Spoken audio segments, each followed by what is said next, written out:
Tim penyidik Kejaksaan Negeri Ngawi kembali menetapkan seorang tersangka kasus dugaan korupsi dana hibah pada Dinas Pendidikan dan Kebudayaan tahun 2022 sebesar 19,1 miliar rupiah. Kejari Ngawi menetapkan Muhammad Taufik Agus Susanto 56 tahun yang saat ini menjabat sebagai Kepala Dinas Lingkungan Hidup atau DLH Ngawi sebagai tersangka.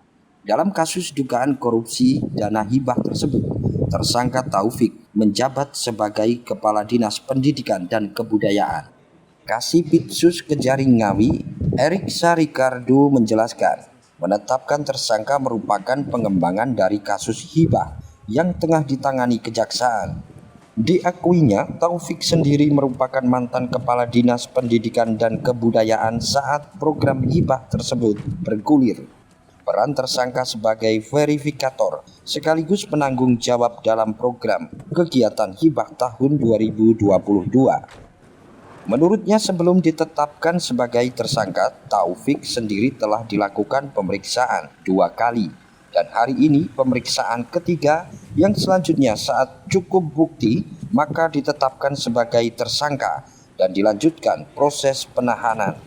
Tersangka disangkakan pasal 2 ayat 1 atau pasal 3 Undang-Undang RI nomor 20 tahun 2021 tentang pemberantasan tindak pidana korupsi. Selanjutnya tersangka ditahan ke lapas kelas 2B Ngawi 20 hari ke depan.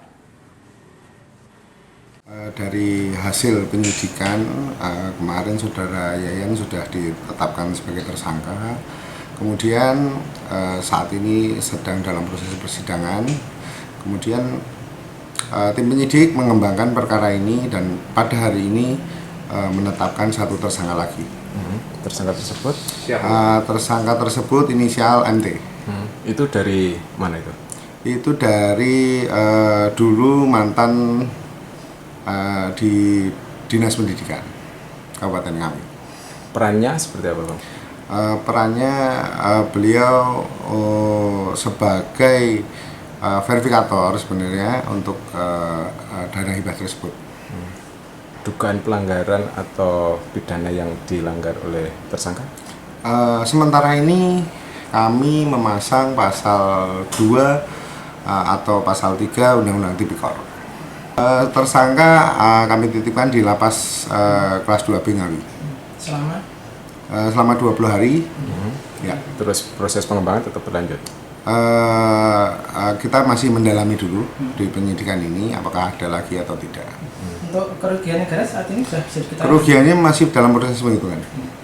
Tapi memang perannya yang bersangkutan atau tersangka ini kemungkinan sebagai penanggung jawab di kegiatan tersebut ya? Tersangka memang harusnya bertanggung jawab dalam kegiatan tersebut.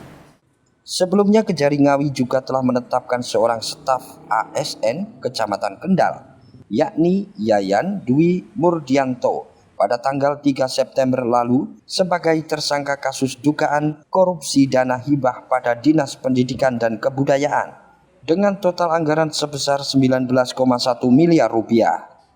Sementara proses pengembangan dalam mengungkap kasus tersebut kini juga masih terus dilakukan Kejari Ngawi.